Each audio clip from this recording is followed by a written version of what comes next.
Después de la rebelión, todo en la granja animal parece perfecto, ¿no? Casi una utopía. Pero, como suele pasar, justo en esos primeros días de euforia es cuando se siembran las semillas de lo que vendrá después.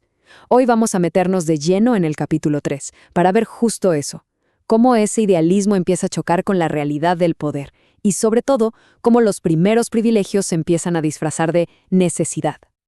Y es que ese primer verano fue increíble para ellos, una revelación total. La frase del libro lo dice todo. Los animales eran felices como nunca habían concebido que fuera posible serlo. Pensemos en esa sensación por un momento. Cada bocado de comida que ahora era de ellos sabía a gloria. Era la primera vez en su vida que el sudor de su frente era para ellos mismos, no para un amo. Y bueno, esa libertad recién estrenada tenía que ponerse a prueba, ¿no? Y la primera gran prueba fue la cosecha de heno. Ojo, esto no era un simple trabajo, era mucho más. Era su declaración de independencia. ¿Y el resultado? Bueno, fue un éxito total. Superó por lejos todo lo que esperaban. ¿Pero qué tan bien les fue? Pues, para sorpresa de todos, terminaron la cosecha 2 días antes de lo que tardaban Jones y sus hombres. Y esto es clave, ¿eh? No es un detalle menor. Era la prueba, la evidencia física de que sí podían gobernarse solos. Y no solo eso, sino que podían hacerlo mejor. Y los resultados de verdad hablan solos. Fue la cosecha más grande en la historia de la granja. Pero lo más impresionante no fue la cantidad, sino cómo lo hicieron. No se desperdició nada. Ni un solo animal robó ni una migaja. La comida, por fin, era suya de verdad. Esto iba más allá de una buena cosecha. Era la demostración de lo que podían lograr juntos, el poder de la unidad en acción. Y claro, en medio de todo este trabajo, siempre hay alguien que destaca, ¿no? Y ese fue Boxer, el caballo. ¡Qué personaje! Su fuerza era algo que todos admiraban. ¿Y su actitud? Bueno, su respuesta para cualquier problema, cualquier obstáculo, se convirtió en su lema. Trabajaré más duro. Boxer era, sin duda, el motor, el corazón trabajador de la granja. Ahora, el éxito en el campo era una cosa, pero no era suficiente. Para que una revolución de verdad funcione a largo plazo, se necesita más que solo trabajo duro. Hacen falta símbolos, rituales, una estructura. Y así fue como los animales empezaron a darle forma, a construir las bases de su nueva sociedad. Empezaron por crear sus propios símbolos de identidad, como la bandera. El color verde representaba los campos de Inglaterra, que ahora eran suyos, y la pezuña con el cuerno, pues, era el emblema de la futura República de los Animales. Pero quizás lo más importante fue que establecieron la Asamblea de los Domingos. Esta asamblea, en teoría, iba a ser el corazón democrático de la granja, el lugar donde todos juntos iban a planear, debatir y votar las decisiones. Pero claro, justo en esas asambleas que debían ser democráticas, apareció la primera grieta. Snowball y Napoleón, los dos cerdos líderes, simplemente no podían estar de acuerdo. Era sistemático. Si Snowball proponía A, Napoleón decía B. Parecía que se oponían por principio. Sus ideas sobre el futuro de la granja ya iban en direcciones totalmente opuestas, estaban destinadas a chocar.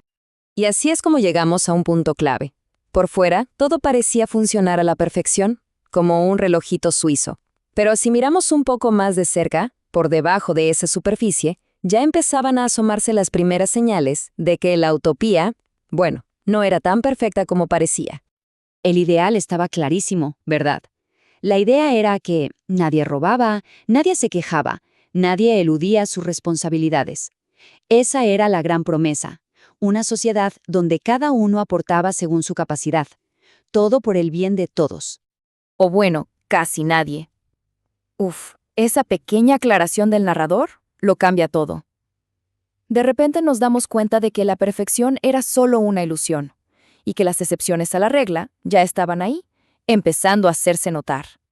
Y aquí podemos ver cómo era esa realidad en el día a día. Teníamos a Boxer, que se dejaba la piel trabajando, pero luego estaban otros, como Molly, que siempre tenía una excusa. O la gata, que tenía un talento especial para desaparecer justo cuando había trabajo y reaparecer a la hora de la comida. ¡Qué casualidad! Y arriba de todo, los cerdos. Ellos dirigían y supervisaban, pero de trabajar con las manos, nada. La desigualdad ya estaba ahí, instalándose poco a poco. Y en medio de este panorama, Napoleón hace algo que en el momento casi nadie notó, pero que visto en retrospectiva es fundamental. Agarró a 9 cachorros recién nacidos y se los llevó a un desván, bien apartados de todos. Dijo que él, y solo él, se iba a encargar de su educación. Un movimiento hecho en silencio, pero con una sombra de amenaza muy, muy grande. Bien, ahora cambiamos de frente. Hablemos de algo clave, la educación y el lenguaje, porque vamos a ver cómo, y muy rápido, estas dos cosas se transformaron en herramientas no solo para el progreso, sino también para el control. Resulta que muchos animales no lograban aprenderse los 7 mandamientos, eran muy complicados. Así que a Snowball se le ocurrió una solución, reducirlos a una sola frase, una máxima súper simple que todos pudieran repetir. 4 patas sí, 2 patas no. Ahí estaba la esencia del animalismo, pero simplificada al máximo. Y ya sabemos qué pasa cuando las ideas se simplifican tanto, ¿no? Se vuelven muy fáciles de gritar en coro y muy, muy difíciles de cuestionar. Y este es un ejemplo perfecto de cómo funciona el poder de las palabras, de la retórica. Claro, las aves protestaron, ellas tenían 2 patas, pero Snowball, muy astuto, le salió con una explicación súper enredada. Dijo que el ala de un pájaro es un órgano de propulsión y no de manipulación, y que por eso contaba como una pata. Obviamente las aves no entendieron ni jota, pero aceptaron, y así el lenguaje complicado se usó para callar una queja legítima. Y con esto llegamos al punto de quiebre de este capítulo, el momento que destapa la primera corrupción ya sin disimulo. Hablemos del misterio de la leche y las manzanas. La pregunta estaba en la mente de todos. ¿Qué pasaba con la leche de las vacas que desaparecía todos los días? ¿Y con las manzanas que se caían de los árboles y alguien recogía? Los animales, en su inocencia, daban por hecho que se iban a repartir entre todos, como siempre. Pero no era así. Entonces, ¿a dónde iba todo eso? Y la respuesta llegó, pero no como un acuerdo, fue una orden. Se decidió, así nomás, que toda la leche y todas las manzanas eran solo para los cerdos. Y aquí viene el detalle que es oro puro. En este tema, en este primer privilegio evidente para ellos mismos, fue la única vez que Snowball y Napoleón estuvieron 100% de acuerdo.